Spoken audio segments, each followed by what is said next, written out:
In March 2019, I went on a tiny, easy-peasy cycle camping trip with my Brompton and my tent to Leicester. I did 40 miles in total, and I stayed overnight at a campsite, not wild camping. And it was a local trip close to where I live. But I had a lovely time, and I felt like I'd been away for ages, and it was a really relaxing thing to do. A lot of people have asked how I prepare to go on a trip like that and want to know about the gear that I take with me. So I've gathered all my stuff together, and this little film is a kind of how to do it guide to going on a cycle camping trip with a Brompton and a tent, obviously, in the style that I do it. Staying in a campsite, not wild camping. I thought I would cover wild camping in a separate film. This film covers how I plan a good route, my bike and luggage setup,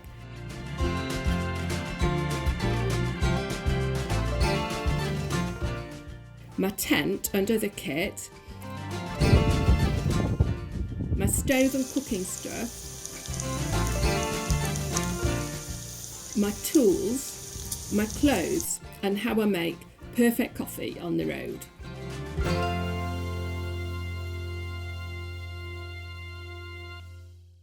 Some of my gear is really old actually, because I've been cycling and camping for like 40 years. And over the years, I've bought the best things I could afford and just kept using them.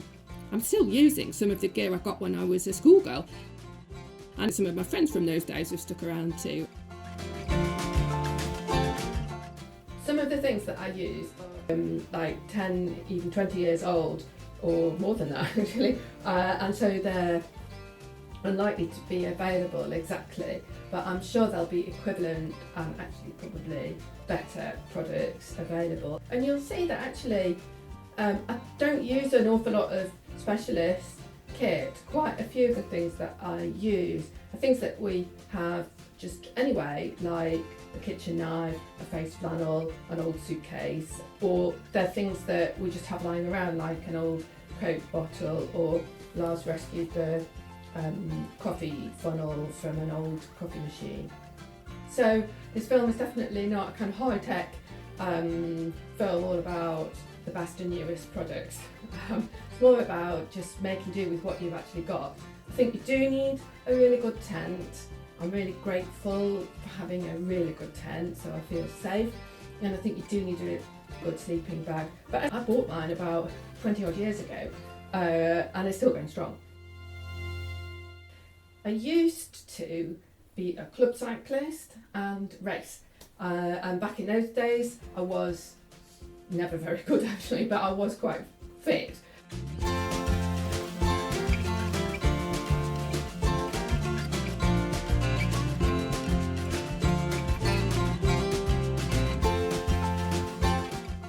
These days I don't train, I just use the bike for going about town on an everyday basis, going shopping, going to work, going to see friends and so on. And I find that just those little bits on a regular basis mean that I'm perfectly able to enjoy going off on a 40-mile ride, and even doing 50, 60, 70 mile days isn't really a problem.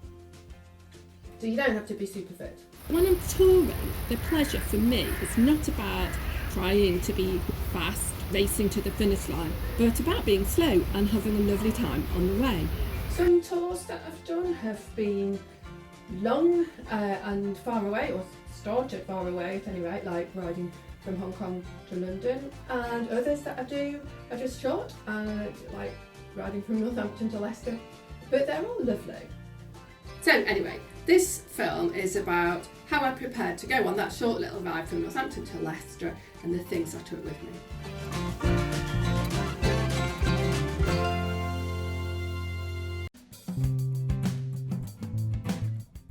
The first thing I did was plan a route.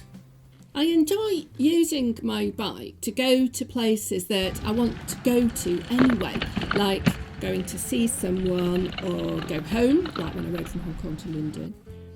In this case, I was going to my brother's birthday party in Leicester, I could just use the train or whatever and whiz there fast, but I think it's nice to go slowly.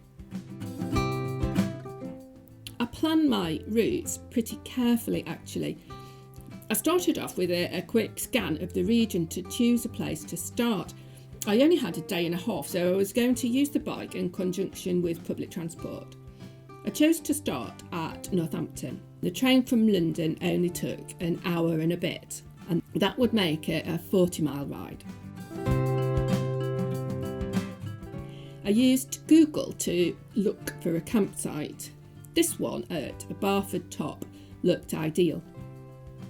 I went off and bought paper maps and spread them out on the floor, because then I can see the detail and have an overview of the whole route too.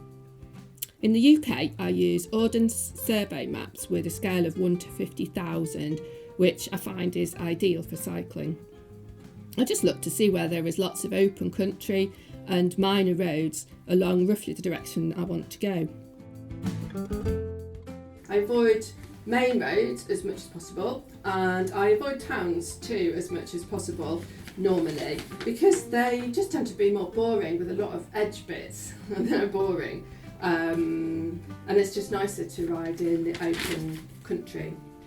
About distances, on that ride to Leicester I did 40 miles in total, which is 65 kilometres.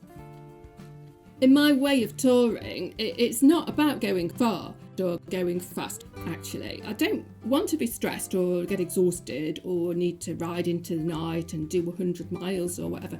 For me, it's just about being outside, looking around and having time for nice coffee stops and lunch breaks, and arriving in time to enjoy relaxing in my tent. About using apps, I sometimes use Bike Maps app. I like the route planning function. I also sometimes use the Ordnance Survey app. I download my route to my phone so that when I'm on the road, if I need it, I can see my route without using mobile data. I also write out on paper a list of the villages I'll go through, so that when I'm riding I can just sort of glance at the list and follow road signs and keep riding. Yes, Eilsdorf. I have a really bad sense of direction actually, and I make lots of silly mistakes, but when I'm on the road I try to avoid using my phone for navigation as much as possible in order to save the battery. Then I bought the train tickets that I needed in advance, because it's quite cosy at home and it's quite easy when the time comes to think, oh, maybe not do this. So I bought the train tickets to sort of make sure that I do go and do this thing, and then I put my gear together.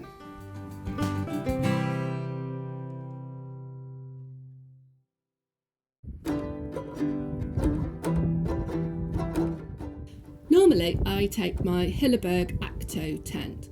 It's a 4-season, 1-person tent and it weighs 1.7 kilograms.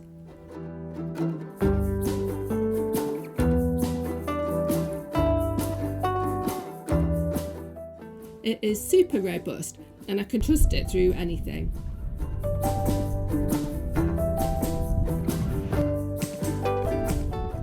It has a huge porch, so I can tuck the folded bike and bags inside.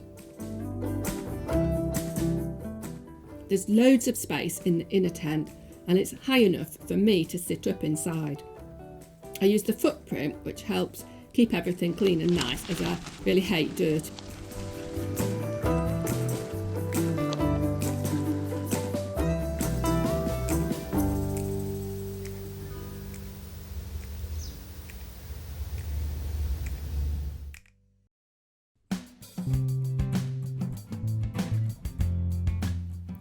My sleeping bag is a Mountain Equipment 3-season down bag. I bought it about 20 years ago, so it has been a brilliant investment. To keep it clean, I use a silk sleeping bag liner.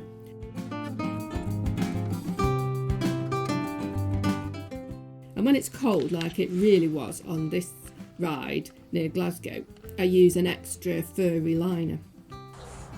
I air the sleeping bag on each day.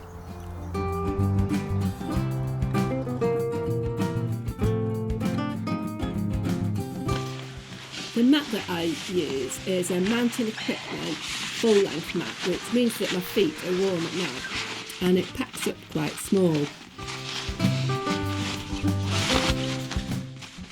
Apart from that, I just take a pillowcase and I stuff a jacket inside to make a pillow.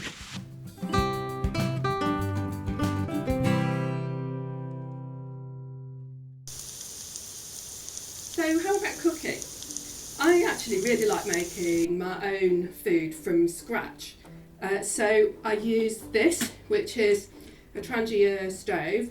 It has 2 cooking pans and a frying pan and a little kettle, which is super cute and I love using. I also use the chopping board, which is a Trangia accessory, with just a normal kitchen knife actually, which I've put in this like bit of cardboard. I use this, which is a really cute cut down spatula that my husband Lars made for me. And I use this, which is a spork. The Trangia uses methylated spirits fuel for a one person camp. You'll only need about that much, about that much fuel really, 120 millilitres. And then just take 2 boxes of matches separate in case they get wet, and that's it.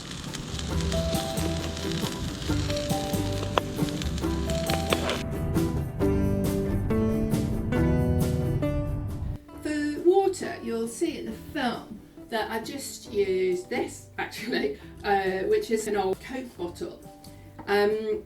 It worked fine, but it's not ideal because actually it's always this size, which is awkward, and it might crack and make everything wet. So now I use these, which I only belatedly discovered. They're Platypus bottles, and I love them because they won't crack, they pack like flat, so they don't take any space, and when they're full they stand up. So anyway, those are brilliant. The reason I need a big water bottle with me is because when I get to my campsite, I want to be able to go and fetch water for everything that I need for the evening. So that's for cooking, drinking, and for washing. Although if I'm staying at a proper campsite, I don't need very much for washing. For a normal evening, I would probably need about 2 litres of water. It's super important to have nice coffee, so I take ground coffee beans, measured out so that I have the exact amount for however many full flasks of coffee I'm going to make. I tip the coffee into filter paper in a plastic funnel that was rescued from a broken old coffee machine.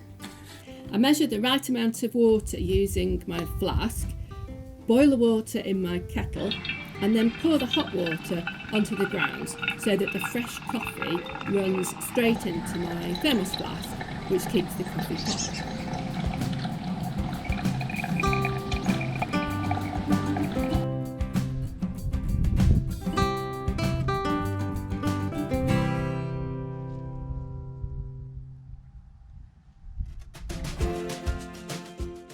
My Brompton bike is a standard steel 3-speed with 12% reduced gears, and I lower the gears a bit more by putting a 39 tooth ring on the front. I use the P-bars because when I'm touring, which involves riding several hours a day, I like having a variety of riding positions. Last summer I put on Schwalbe Marathon Plus tyres, which have been great. I haven't had any punctures at all since I got them. For luggage, at the rear the bike has a carrying rack. On the Leicester trip I strapped an old suitcase onto the rack to carry my gear on the back of the bike. I put my tent, sleeping stuff and stove into it. The suitcase is not waterproof, so I put things in plastic bags inside, or I have used dry bags. I've also tried other bags like this holdall and this shoulder bag. The suitcase worked better than the soft bags because it has a rigid base. The little old suitcase is not exactly a rough kind of adventurer look, but it's actually a really good instant solution. I've used it to go up Scottish hills and to head off and enjoy the countryside, here, there and everywhere.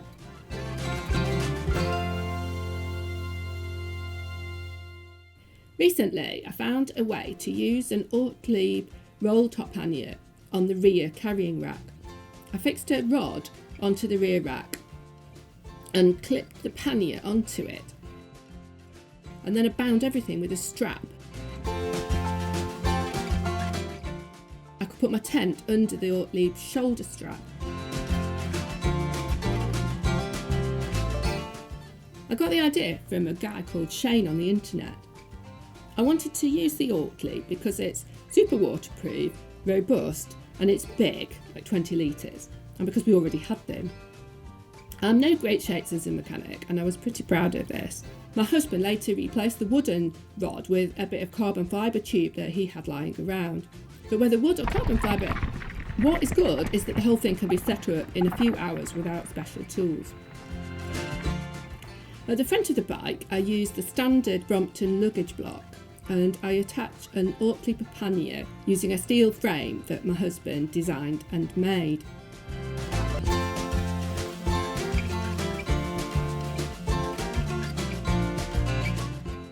This is the part that clicks onto the block like this. I've added 2 other luggage things since Leicester. Under the saddle I have a pouch for things I need on the road that don't mind getting wet, such as my rain gear and tools and pump. And on the top tube I have a pouch for my phone and binoculars and a snack. I also use a map case. This one that I got about 15 years ago in Hong Kong is really neat. This one that I've had since I was at school is also good. So this is my setup now with 2 Ortlieb bags, and I really like it. But actually the basic setup with the suitcase was fine, and I did loads of trips using just that.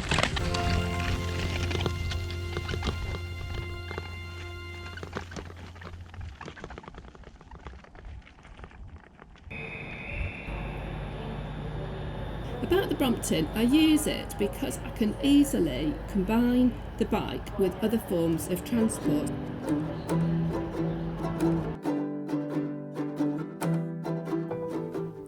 I find the Brompton a bit awkward for climbing out of the saddle, but apart from that it compares really well to a normal road bike. The small wheels are not good if you go into a pothole or on cobbles, in deep gravel and on sticky mud and leaves because the clearances are tight, but you definitely don't have to stay always on tarmac. I've taken the bike along trails, along old roads,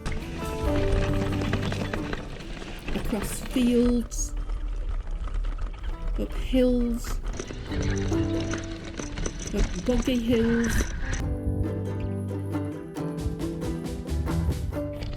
along frozen tracks,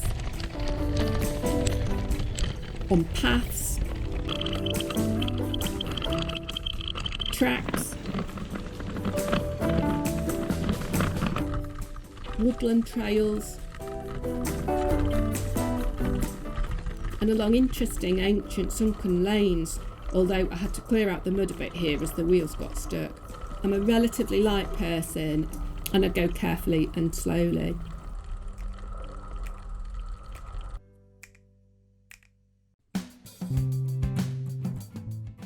For the ride to Leicester, I just wore ordinary clothes. I took fairly sturdy ordinary shoes, ordinary long trousers, just making sure no chunky seams and that they can dry quickly if they get wet. For that ride, I wore a normal sweater, a cheap fleece and an old ski jacket. These were perfectly okay and did the job. The problem with them was that they are really bulky, so if you want to pack them into a bag basically you can't because they roll up really big. But I knew I would be wearing them most of the time on that ride, so there was no need to pack them. Since then, I have bought some better things, such as a lightweight, warm and windproof jacket that packs really small, and a better warm hat.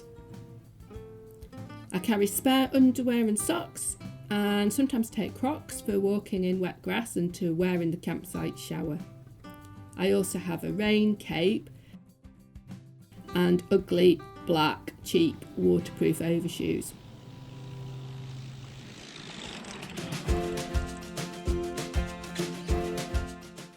I take a small toolkit with me.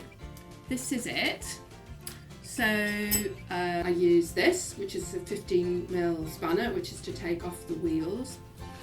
And then I have this, which is a tiny socket set, which includes 6, 5, 4mm Allen keys and a flathead and crosshead screwdrivers. I also pop in it some nuts and bolts and washers, just in case the rear rack or the mudguard bolts come loose and drop off and I need to replace them. I have no idea where it came from. I've had it for like, I've just always had it. so there's that. I also take with me an 8mm, which I use in conjunction with the sockets in there for tightening nuts and bolts, and this, which is a 3mm Allen key, which I use for the dowel on the rear carrying rack, and there isn't one in my little kit. Basically, the only thing that's really likely to go wrong is that I'll have a puncture. So to mend that, I'll be needing my 15mm, and then I'll need tyre levers. I use a pair of gloves. These are actually old work gloves that I take with me, so that when I'm working on the bike I don't get my hands really dirty. And of course then I take puncture repair patches, although normally what I'll do is when I'm on the road put a replacement inner tube in and then mend that damaged tube in the evening. I did used to use the Brompton pump, the hand pump that fits onto the frame, which I think is great. But I do now have this, which is a Design foot pump, and I find that it's much easier to get the tyres up to a nice high pressure with a foot pump than I find I can with a little hand pump. And that's that.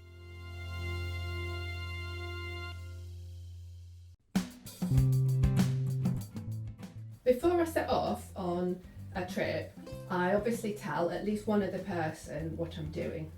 And then I also check the mobile phone coverage along the route that I'm going to be on to see if there are any areas where I might not get a signal. The reason I do that is that I don't want it to happen that my husband or whoever suddenly finds that I've dropped out of contact and they don't know what's happened. Especially when it's the evening and I'm getting towards the place where I'm going to camp, I want to make sure I've been able to get a message to my husband and anybody else that might be worried about me who knows that I'm out on a ride. Make sure they know that I'm okay, and then that means that they can relax because they know I'm fine, and I can also relax because I know that they're not worried about me, so I can just sit back and enjoy the evening in my tent.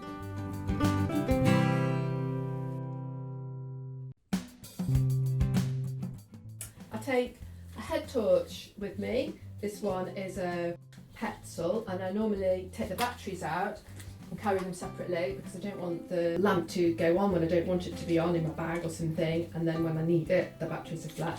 And I normally take one set of spare batteries. I take a battery power pack. I take a mini first aid kit. I take toothpaste, toothbrush, shampoo and deodorant in little tiny weeny packs. I take this, which is actually a face flannel. That's my towel. I used to take kind of travel towels and things like that, but then I realised actually you don't need them. You can just take a flannel. You don't need anything bigger than that. And I take toilet paper. I take washing up liquid in a tiny little old makeup tube, and I take a wadge of kitchen roll for stuff that gets spilt. Something always gets spilt. I take a lock. This is just a completely rubbish old thing, but basically I try to never use it because I try and avoid leaving the bike where I can't see it. I take an umbrella, which is a brilliant thing to have with you. It means that I can get out of the tent without getting myself wet and walk around the campsite if it's raining. And I take a little mat to sit on so that I can enjoy having nice coffees and lunches without getting wet or cold. I take a cloth which I use for wiping down the tent if it's rained and I want to just get some of the surface water off before I pack it away. I take 4 clothes pegs which I use to fasten my head torch to a little hook inside the tent so that I've got a lamp at night, and I use them for pegging out my towel or other things that I want to dry or air. And because in the case of the Leicester trip I knew that by the time the train got back into London it would be dark, I took with me a pair of bike lights. And that's it.